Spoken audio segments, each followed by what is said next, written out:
സത്യം പറഞ്ഞാൽ എന്താ സംഭവിക്കണേ? ഫ്രണ്ട്ഷിപ്പ് സ്ട്രാറ്റജി ആണോ ലവ് സ്ട്രാറ്റജി ആണോ? എന്തായാലും കണ്ടു നോക്കാം സംഭവം എന്താന്നുള്ളത്. എന്തൊക്കെയോ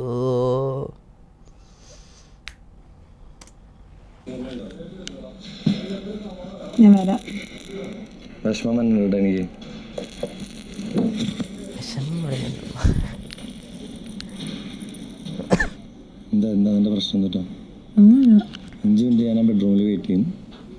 കഴിഞ്ഞിട്ടുണ്ടെങ്കിൽ പിന്നെ കയ്യിൽ നിന്ന് പോയി കഴിഞ്ഞാൽ പിന്നെ പറഞ്ഞിട്ട് കാര്യം. ഗബ്രി ഞാനും നോക്കിയാവട്ടെ. നിനക്ക് മാത്രമേ എല്ലാം പറയാൻ പറ്റത്തുള്ളൂ ഗബ്രി.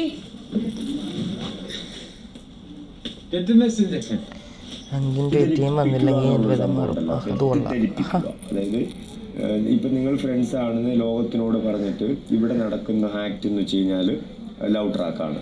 എന്താണ് പ്രണയം? പ്രണയം എന്ന് വെച്ച് കഴിഞ്ഞാൽ നമ്മുടെ മൃദുല വികാരങ്ങളെ സ്പർശിക്കാൻ കഴിവുള്ള അതൊരു ചിരിയിലൂടെയോ ഒരു തലോടെയോ നമ്മളെ ഉത്തേജിപ്പിക്കാൻ കഴിയുന്ന ഒരാള്, അയാളാണ് നമ്മുടെ പ്രണയിനി. അല്ലെങ്കിൽ നമുക്ക് അയാളെ കുറിച്ച് ആലോചിക്കാൻ എന്റെ കോൺസെപ്റ്റ് എന്റെ കോൺസെപ്റ്റ് എന്ന് പറഞ്ഞാല് എനിക്ക് ഒരുപാട് പ്രണയങ്ങളുണ്ട്. പക്ഷെ ഒരു കാലത്ത് ഞങ്ങൾ ഒത്തുചേരില്ല. എന്തുകൊണ്ടാണെന്നറിയാമോ?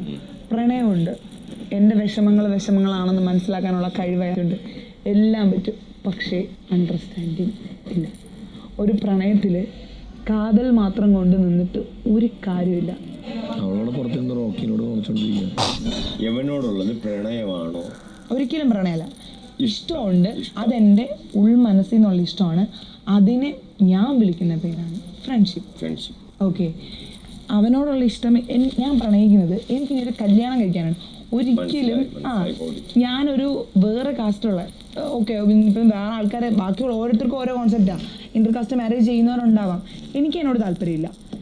ഞാൻ ചോദിച്ചോട്ടെ, ഇപ്പൊ നിന്റെ ഈ ആക്ട് അല്ലെങ്കിൽ നിന്റെ ഈ ഫ്രണ്ട്ഷിപ്പ് കൊണ്ട് ഗബ്രിയുടെ ഫ്യൂച്ചറിന് അത് നല്ല രീതിയിൽ ബാധിക്കുന്നോ മോശമായിട്ട് ബാധിക്കുന്നോ നീ എങ്ങനെ കരുതുന്നുണ്ട്? അളിയ, ഇപ്പൊ എനിക്ക് എൻ്റെ വീട്ടുകാർക്ക് ഞാൻ എന്തെന്നറിയാം. എനിക്ക് ആകെ ഇവിടെ സത്യം പറയാമല്ലോ, മനസ്സറിഞ്ഞ് ഞാൻ വിശ്വസിക്കുന്ന ഒരുത്തനാണ് അവനെ. ഒരിക്കലും എന്നെ ചതിക്കില്ല. അല്ലെങ്കിൽ എൻ്റെ ഇങ്ങനൊന്ന് പിടിക്കുന്നതിൽ ഒരു സത്യസന്ധത ഉള്ളത് എനിക്ക് ഫീൽ ചെയ്തിട്ടുള്ളത് അവൻ്റെതാണ്. നമ്മളെ ഇവിടെ വന്ന് നമ്മൾ കരയുമ്പോൾ പലരും നമ്മളെ ഹഗ് ചെയ്യും. ആ ഹഗ് ചെയ്യുന്നതിലൊരു സത്യം വേണം. അവൻ്റെ ഹഗ്ഗിങ്ങിൽ എനിക്ക് ആ സത്യമുണ്ട്. അവൻ്റെ കൈപിടുത്തത്തിൽ, അവൻ്റെ നോട്ടത്തിൽ, അവൻ്റെ സംസാരത്തിൽ എനിക്ക് ആ സത്യമുണ്ട്. എനിക്കത് മതി.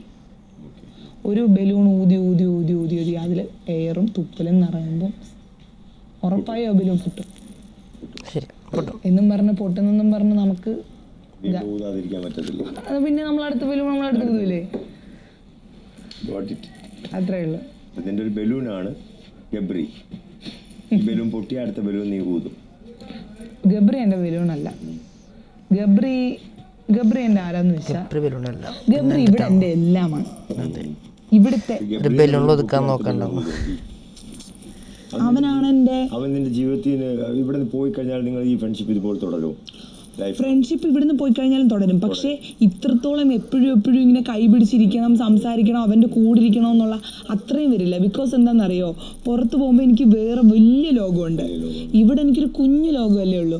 പക്ഷെ ഈ വീട്ടിലോ നമ്മൾ 10-18 പേരടങ്ങിയ ഒരു ലോകമാണ്. ഈ ലോകത്ത് എനിക്ക് അവനെ വേണമെന്നല്ല, എനിക്ക് അവളെ ഉള്ളൂ.